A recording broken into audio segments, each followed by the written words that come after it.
کہ اگر وہ دوبارہ سے نیتن یاہو جو ہے کوئی حملہ کرتا ہے کسی بھی ملک پہ، بڑا حملہ یعنی کہ ایران پہ یا لبنان پہ یا ایون غزہ پہ بڑا حملہ کر دیتا ہے، تو شاید اس کو اسی ٹائمنگ میں یہ کوشش کرے گا بھارت بھی کہ وہ بنگلہ دیش پہ حملہ کرے۔ لیکن اس میں ایک چیز جو ہے وہ بھارت کو شاید اس سے روک دے کہ وہ یہ ہے کہ پاکستان، ترکی اور چین جو ہیں وہ ہینڈ اینڈ گلو ہیں بنگلہ دیش کے ساتھ، وہ بالکل ایک بھائی چارے کا ماحول ہے، تو اس وجہ سے شاید وہ رکا رہے، لیکن اس کے ارادے ہیں۔ اور دوسری خبر جو میں آپ سے ڈسکس کر رہا تھا نیتن یاہو کی، نیتن یاہو نے ایک انٹرویو میں کہا ہے کہ خلافت عثمانیہ ہے وہ اس کا دوبارہ آنا جو ہے وہ ناممکن ہے، وہ نہیں ہو سکتا۔ اب یہ اس کے ذہن میں یہ خیال کیوں آیا؟ اصل میں نیتن یاہو کے جو ارادے ہیں، جو اصل صہیونیت ہے، جو اصل یہودیت ہے، جو ان کے ڈیزائنز ہیں، وہ پھیلاؤ کے ہیں، وہ آگے سے آگے جانے کے ہیں۔ اور جس طرح سے وہ جو گریٹر اسرائیل کا جو فارمولا بتایا جاتا ہے اس کو بھی اگر دیکھا جائے تو وہ اپنے آپ کو پھیلانا چاہتا ہے، تو ظاہر ہے کہ اس کے مقابلے میں جو ماضی کا ماڈل ہے وہ تو خلافت عثمانیہ کا ہے کہ وہ اتنی بڑی 300 سال تک قائم رہنے والی خلافت، جس نے یورپ کے بہت بڑے حصے اور اس پورے علاقے مڈل ایسٹ پہ اس نے حکمرانی کی، اور خلافت عثمانیہ جو ہے وہ اپنے دور کی ایک بہت بڑی حکمرانی تھی، اور لوگوں میں انصاف اور خوشحالی کا جو تھا وہ ایک استعارہ اور علامت رہی ہے۔ تو اب چونکہ وہ سائپرس کی طرف بھی جا رہا ہے، میں پہلے بھی یہ سٹوری بتا چکا ہوں آپ کو کہ ساتھ ہی جو سمندر پار کر کے تھوڑے سے فاصلے پہ یونان کا حصہ، اور یونان اور ترکی کا ایک متنازع حصہ سائپرس ہے جسے قبرص کہا جاتا ہے، وہ اس کی طرف بھی جا رہا ہے۔ تو اس پہ تو پہلے خلافت عثمانیہ میں ترکی یعنی کہ خلافت عثمانیہ کا وہ حصہ ہوا کرتا تھا، تو آج بھی اس کے ایک حصے کا دعوے دار جو ہے، بلکہ اس کا کنٹرول جو ہے وہ ترکی کے پاس ہے، پورے حصے کا دعوے دار ہے ویسے تھے، لیکن ایک حصے کا کنٹرول اس کے پاس ہے۔ تو وہ جو ایک حصہ یونان کے پاس ہے اس پہ اب یہ نظریں گاڑے ہوا ہے، اور وہاں پہ جا کے یہ بڑی تیزی سے اپنے پاؤں پھیلا رہا ہے، اور وہاں پہ زمینیں خرید رہے ہیں، اور وہاں پہ اپنے اسٹیبلشمنٹ بنا رہے ہیں۔ تو اب چونکہ وہ پھیلنا چاہتا ہے تو اس لیے وہ اس طرح کی اس کے اندر جو ایک خوف آ رہا ہے کہ شاید کبھی ترکی، پاکستان اور کچھ اور اسلامی ملک جو ہیں وہ مل کے کوئی ایک بڑا اتحاد نہ بن جائے، اور یہ اتحاد تو بننے جا رہا ہے۔ میں نے آپ کو کل بھی خبر دی تھی کہ یہ اتحاد جو ہے وہ نیٹو کی طرز کا ایک اتحاد جو ہے، وہ اسلامی اتحاد جو ہے، جو اسلامی ملٹری اتحاد ہے، وہ بننے جا رہا ہے، اور اس میں چین بہرحال ہوگا، اور یہ جو اتحاد ہے یہ پوری دنیا کے لیے ایک بہت بڑا چیلنج بنے گا۔ تو یہ ہے اصل میں اس کی وجہ جس کی وجہ سے اس نے یہ بیان دیا ہے۔ اب آتے ہیں کہ افغانستان جو ہے اس میں پاکستان کے ساتھ افغانستان کے جو تعلقات کی خرابی ہے یہ کوئی آج کی بات نہیں ہے۔ کیوں یہ طالبان جو ہیں یہ پاکستان سے امن نہیں چاہتے؟ Afghan Taliban T T P کے ساتھ کیوں ملے ہوئے ہیں، اور یہ دونوں آپس میں ان کے کیا مفادات ہیں؟ سب سے پہلی بات تو یہ ہے کہ یہ جو پاکستان اور افغانستان کے درمیان بارڈر ہے اس کو کبھی افغانستان نے نہیں مانا ہے، افغانوں نے کبھی نہیں مانا ہے، اور وہ اس سے آگے بڑھنا چاہتے ہیں۔ یہ آج کی بات نہیں ہے، یہ 1960 کی بات ہے کہ جب وہاں پہ باجوڑ میں افغانستان کی اس وقت کی حکومت نے حملہ کر دیا تھا، اور اس کا پھر پاکستان نے بھرپور جواب دیا تھا، اور تمام جو بارڈرز ہیں افغانستان کے ساتھ ان کو بند کر دیا گیا تھا کہ کوئی بارڈر نہیں کھلے گا، کوئی آنا جانا نہیں ہوگا، کوئی تجارت نہیں ہوگی۔ تو یہ بہت پہلے سے ہمیں تسلیم نہیں کرتے، تو اس لیے اسی وجہ سے یہ جو افغان طالبان ہیں انہوں نے وہ ٹی ٹی پی کو استعمال کرتی ہے۔ ٹی ٹی پی کو بیسیکلی وہ اپنے اسی ایجنڈے کے لیے استعمال کرتی ہے۔ یہ افغان طالبان ہوں یا اشرف غنی ہو یا کوئی بھی ہو، ان میں یہ سارے کے سارے جو ہیں اس معاملے میں پاکستان کی مخالفت میں ایک ہے۔ جب اشرف غنی یہاں سے بھاگ رہا تھا اس نے جاتے جاتے یہ ضرور کہا تھا کہ دیکھیں اگر طالبان نے بھی آنا ہے تو اس ڈیورنڈ لائن کو کبھی تسلیم نہ کرنا۔ تو یہ جو تقسیم والی لائن ہے اس کو وہ تسلیم نہیں کرتے، اور اس پہ بار بار حملہ آور ہوتے ہیں۔ تو ٹی ٹی پی اس میں اس کا ساتھ دے رہی ہے، ٹی ٹی پی بار بار آ کے انہی ایریا میں آگے دہشت گردی کرتی ہے۔ اور دوسری وجہ جو ہے وہ ظاہر ہے کہ وہ پشتون اور افغان اور آپس میں ایک جس کو وہ پشتون ولی کہتے ہیں، حالانکہ حقیقت کیا ہے، ہسٹری یہ کہتی ہے کہ افغانوں نے کبھی ان پشتونوں کو نہیں مانا، یعنی کہ ان کو اپنے برابر کا کبھی نہیں مانا۔ ٹھیک ہے وہ یہ کہتے ہیں کہ ٹھیک ہے ہماری طرح کے ضرور ہیں لیکن ہم سے کمتر ہیں، وہ ان علاقوں کو ضرور لینا چاہتے ہیں لیکن ان لوگوں کو اپنانا نہیں چاہتے۔ تاریخ گواہ ہے کہ باچا خان نے ساری عمر کوشش کی کہ وہ افغانستان کا حصہ بن جائیں، افغانستان ان کو تسلیم کر لے، افغانستان نے پوری زندگی ان کو گھاس نہیں ڈالی۔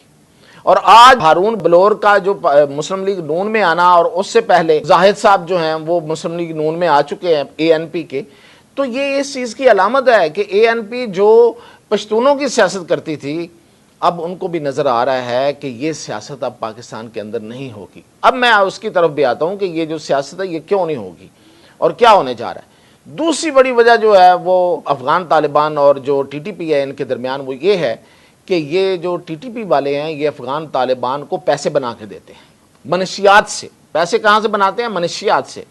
پاکستان کی سرحد کے ساتھ جو علاقے ننگرہار ہے اور اس کے علاوہ کنڑ ہے اور کندار ہے، ان علاقوں میں وسیع کھیتوں میں پوپی یعنی کہ پوست جو ہے وہ کاشت کی جاتی ہے، اور یہ ٹی ٹی پی والے جو ہیں یہ افغان طالبان کے لیے یہ کام کرتے ہیں۔ افغان طالبان خود اس میں اپیرنٹلی نہیں آنا چاہتے تاکہ کوئی اور اس پہ کوئی قدغن نہ لگ جائے، کوئی سینکشن نہ لگ جائے، کوئی پابندی نہ لگ جائے، تو ان کے ذریعے یہ کرواتے ہیں اور پھر اس کو بیچتے ہیں بیرون ملک۔ یہ جو منشیات میں استعمال ہونے والی یہ پوسٹ ہے اس کو بیچتے ہیں اور اس سے پھر پیسہ بناتے ہیں۔ یہ ڈرگ منی ہے، اور بیچتے کس کے ساتھ مل کے ہیں؟ را کے ساتھ۔ بھارتی خفیہ ایجنسی را جو ہے وہ ان سے یہ مال اٹھاتی ہے، سستے میں ویسے اٹھاتی ہے، مہنگے میں جا کے بیچ دیتی ہے، اور اس پیسے کو واپس وہ انہی پہ آ کے لگا دیتی ہے جو ان کو فنڈنگ کرتی ہے۔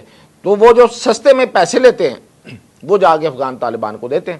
افغان طالبان کے پاس پتہ ہے آپ کو پیسے نہیں ہیں، ان کو فنڈز کی بہت ضرورت ہے، امریکہ نے ان کے فنڈز بند کیے ہوئے۔ تو یہ ایک تیسری وجہ ہے۔ اور پھر یہ کہ ان کا نظریہ ایک ہے، وہ ہے پاکستان مخالفت۔ افغان طالبان بھی پاکستان مخالف ہو گئے ہوئے ہیں اور یہ ٹی ٹی پی تو ہے ہی پاکستان مخالف، اور ان کو اس مخالفت کی وجہ سے جو امیدیں ہیں، ٹی ٹی پی کو تو پیسے ملتے ہیں بھارت کی طرف سے، اور افغان طالبان کو جو امیدیں رہی ہیں وہ تھی امریکہ کی۔ اب اس کی طرف آتے ہیں کہ وہ امیدیں ان کی ٹوٹ گئی۔ یہ اور بات ہے کہ امریکہ نے وہ امیدیں کیوں توڑیں، یہ ایک لمبی بحث ہے۔ مختصراً یہ بتا دیتا ہوں کہ ٹرمپ کی وجہ سے یہ ہوا ہے سب کچھ۔ امریکہ چاہتا تھا افغانستان کو گود لینا، افغان طالبان کو گود لینا چاہتا تھا، لیکن ٹرمپ ایک کاروباری آدمی ہے، اس کی توجہ سب سے پہلے تو کاروبار پہ ہے، tariff and this and that, تو اس لیے وہ ادھر رہا اور اس نے ادھر توجہ نہیں دی۔ اس کی نیت کو بانپ گیا تھا چائنا، اور چائنا نے رشیا کو آگے لگایا اور رشیا کے ذریعے اس کو تسلیم کروا لیا۔ رشیا نے سب سے پہلے طالبان کو تسلیم کر لیا اور اس کی وجہ سے امریکہ پیچھے رہ گیا۔ امریکہ کے ہاتھ سے یہ گیم نکل گئی ہے، تو اس میں بھی طالبان کو ایک لحاظ سے نقصان ہی ہوا ہے۔ اور جو ابھی اس نے کل بیان دیا ہے باگرام ایئر بیس کا ٹرمپ نے کہ وہ جی چائنا چلا رہا ہے، تو یہ یہی وجہ ہے کہ اب اس کے ہاتھ سے گیم نکل گئی ہے۔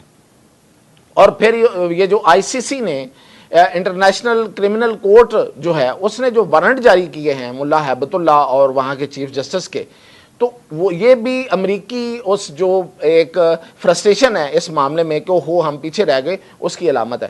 تو یہاں پہ ایک ٹکراؤ تو ہے انٹرنیشنل فورسز کا، انٹرنیشنل طاقتوں کا، سب کا، لیکن اس میں پاکستان جو ہے وہ افغانستان کو تسلیم کرنے میں ابھی راضی نہیں ہے، اور اس نے چائنا کو بھی یہ بتایا ہے کہ دیکھیں چائنا نے ہماری ملاقات کروائی تھی اسحاق ڈار کی اور ملا متقی کی وہاں پہ، اور اس کے بعد یہ طے ہوا تھا کہ افغان طالبان اس دہشت گردی کو کنٹرول کریں گے اور پھر پاکستان اس کو تسلیم کرے گا۔ پاکستان نے پہلا سٹیپ لے لیا، اس کو سفیر کا درجہ دے دیا، سفیر وہاں ان کا آ گیا، پاکستان کا سفیر بھی ادھر چلا گیا، لیکن افغان طالبان اپنا وعدہ پوری طرح سے پورا نہیں کر رہے، اس وجہ سے پاکستان ابھی تک جو ہے وہ پیچھے ہے اس معاملے میں، اور چائنا کو بھی اس نے بتایا ہے۔ تو یہ صورتحال اس وقت تک جو ہے وہ افغانستان کے ساتھ ہے، اور وہ وہاں سے ان کے لوگ آتے ہیں اور اس پہ پھر پاکستان کو یہاں سے ایک دہشت گردوں کے اوپر فائرنگ اور وہ بھی کرنی پڑتی ہے۔ اور دوسری بات میں آپ کو بتا رہا تھا کہ یہ جو پشتونوں والا معاملہ ہے، اس میں جو قبائل ہیں جو وزیرستان کے، انہوں نے جو ایک نیا ڈرامہ شروع کیا ہے، وہ بیسیکلی تو ایک پی ٹی ایم کی ایک آف شوٹ ہے، پی ٹی ایم ہی ہے جو شکل بدل کے آئی ہے، اور انہوں نے کہا ہے کہ ہم یہاں پہ آپریشن نہیں ہونے دیں گے۔ بھئی آپریشن کس کے خلاف ہو رہا ہے؟ دہشت گردوں کے خلاف ہو رہا ہے، تو آپ آپریشن کیوں نہیں ہونے دیں گے؟ اس کی وجہ یہ ہے کہ یہ انہی دہشت گردوں کو پناہ دیتے ہیں، ان کو سہولت کاری ان کی کرتے ہیں اور پیسے پھر لیتے ہیں اس کے بدلے میں۔ تو اس لیے پاکستان نے کہہ دیا ہے کہ یا ادھر ہوں یا ادھر ہوں، ہم تو یہ آپریشن کر کے رہیں گے۔ تو یہی وجہ ہے کہ اے این پی جو ہے اس کو سمجھ آ گئی ہے، اس کے جو اصل لیڈرشپ ہے تو وہ اب ڈیلیوٹ ہو رہی ہے. پی ٹی ایم نے بھی اپنا نام شام بدل لیا ہوا ہے, وہ اب ان قبائل کی سر پہ, ان کے کندھے پہ کھیل رہی ہے. تو یہ اب ٹنٹنا جو ہے یہ ختم ہونے کو ہے. اب آتے ہیں اس طرف کہ ایئر چیف کا ایک بہت بڑا بیان آیا ہے یہ ہمارے پاکستان فضائیہ کے سربراہ ظہیر احمد بابر سدھو کا, اور انہوں نے ایک بہت بڑے فری لانسر صحافی ہیں, ایک ایڈیٹر ہے جو ایئر فورسز پہ جس کا بڑا کام ہے اور پوری دنیا میں اس کی ایک ساکھ ہے, وہ پاکستان میں آیا اور انہوں نے آ کے یہاں پہ انٹرویوز کیے. تو اس پہ جو گفتگو کیا ہے ایئر چیف نے, اس میں ایک بہت بڑا انکشاف یہ کیا ہے کہ انڈیا کے 5 اور 10 مئی کے درمیان انڈیا کے 6 نہیں 7 جہاز گرائے ہیں. ابھی تو انڈیا کہتا ہے نا کہ ہمارا رافیل نہیں گرا اور یہ نہیں ہوا وہ نہیں ہوا, انہوں نے کہا ہے 3 نہیں 4 رافیل گرائے ہیں, اور 4 رافیل ملا کے ٹوٹل 7 جہاز ہم نے گرائے تھے. اور اس وقت انہوں نے ایک یہ بھی کہا ہے کہ ہم نے ان کا تمام سیٹلائٹ ڈیٹا لنک کٹ کر دیا تھا, ان کا جی پی ایس جیم کر دیا تھا, ان کے راڈارز تباہ تھے. تو آپ یہ سمجھیں کہ انڈیا کی ایئر فورس ہے وہ زمین بوس تھی, اٹھنے کے قابل نہیں تھی اس دوران, اور اس کا اعتراف تو انڈیا بھی کر چکا ہے. تو یہ سب سے بڑا اس وقت جو آفیشلی جو سب سے پہلے سب سے اہم بات یہ ہے کہ ابھی تک جو آفیشلی بیان آیا وہ ایئر چیف کا, اس میں انہوں نے 7 جہازوں کا کہا ہے. تو یہ تھی اب تک کی اپڈیٹ, مزید اپڈیٹ کے ساتھ حاضر ہوں. YouTube پر گوگلی نیوز دیکھنے کے لیے youtube.com کی سرچ بار میں googly news T V type کریں. گوگلی نیوز کے پیج پر سرخ رنگ کے سبسکرپشن والے بٹن پر کلک کرنا نہ بھولیے. YouTube پیج پر اپلوڈ ہونے والی ویڈیوز سے باخبر رہنے کے لیے بیل آئیکن پر کلک کیجیے. آپ کو ہر نئی ویڈیو کے بارے میں نوٹیفیکیشن موصول ہو جائے گا.